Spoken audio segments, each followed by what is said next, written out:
Hello everyone, welcome to my channel. पहले ही मैं आप सबको थैंक यू कहना चाहती हूँ। Thank you so much everyone, मुझे इतना ज़्यादा सपोर्ट करने के लिए। सुबह उठकर मैंने देखा हमारी चैनल में 200 सब्सक्राइबर कंप्लीट हो चुके हैं। मेरी खुशी का तो कोई ठिकाना ही नहीं रहा। मैं आप सबको एक नाम देना चाहती हूँ, प्रीटीज़। तो आप लोग कमेंट में ज़रूर बताना कैसा लगा ये नाम आप सबको। और थैंक यू सबको जो हमारी फैमिली के मेंबर हैं, और थैंक यू उन सबको जो लोग मेरी वीडियो देखते हो।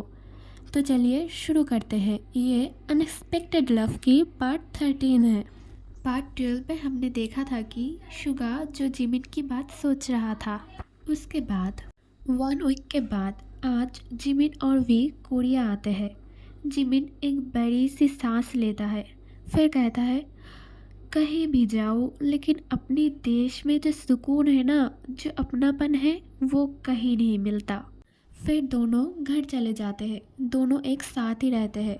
बेचारे इतने थक गए थे कि घर जाके पहले खाना ऑर्डर करते, फिर एक एक करके फ्रेश होने लगते हैं। इन सब के अंदर खाना आ जाती है। दोनों इधर उधर ना जाके खाना खा के सीधा सोने चली जाती है। दूसरी तरफ जेके कि फ़ोन में जब भी कोई नोटिफिकेशन आता है, वो कहीं पर भी हो जाके पहले फ़ोन ऑन करता है और चेक करता है कहीं वी ने मैसेज तो नहीं किया। लेकिन हर बार मायूस हो जाता है। पहले उठकर दोनों ही ब्रेकफास्ट कर लेती है, फिर अपने अपने सामान ओपन करने लगती है। अचानक से वी के हाथ में वही बैग आती है जो जेके ने दिया था। वी बैग को हाथ में लेकर ज़ोर से जिमिन को बुलाने लगती है। जिमिन भागती हुई आती है और कहती है अर्थक्वेक अर्थक्वेक, अब हम क्या करेंगे। वी, मैं इतनी जल्दी मरना नहीं चाहती हूँ, मेरी तो अभी तक शादी भी नहीं हुई है। वी अपनी आंखें बड़ी बड़ी करके जिमिन की तरफ देखता है और कहती है जिमिन, मैं सीरियस हूँ, मजाक मत करो। फिर जिमिन एक नॉटी स्माइल देकर बैठ जाती है। वी बैग से वही कागज़ निकालती है, फिर कहती है जिमिन, ये क्या आईडी है या फिर कुछ और, मुझे समझ नहीं आ रहा है। जिमिन कहती है रुको ज़रा मुझे दो, शायद ये मुझे पता है। फिर जिमिन अपने फ़ोन से उस ऐप में जाकर आईडी डालकर सर्च करने लगती है और उसे मिल भी जाती है। जिमिन चिल्लाकर बैठ जाती है और कहती है वी, मुझे मिल गया। फिर भी कहती है सच में, इसका मतलब वो मुझसे कॉन्ट्रैक्ट करना चाहता है। फिर भी श्योर होने के लिए प्रोफाइल में देखती है। प्रोफाइल पिक्चर जेके का ही था, लेकिन कवर में स्ट्रॉबेरी था। वी को लगता है शायद ये वही है। उसके बाद वी अपने फ़ोन में वही ऐप इंस्टॉल करती है। फिर जिमिन से पूछते हैं जिम, क्या मैं उसे मैसेज करूं। जिमिन कहती है हाँ ज़रूर, क्योंकि उसने बहुत दिन पहले ही ये दिया था।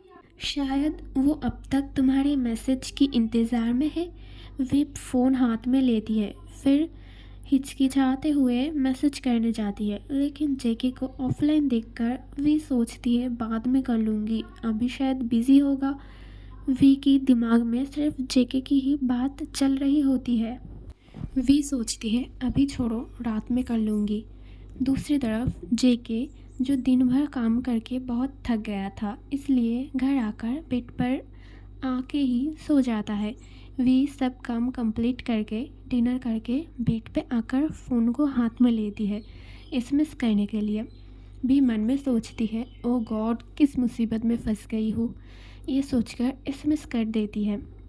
दूसरी तरफ जेके जो थककर सो रहा था, नोटिफिकेशन की साउंड सुनकर इरिटेट होकर कहता है ये कोई टाइम है मैसेज करने का।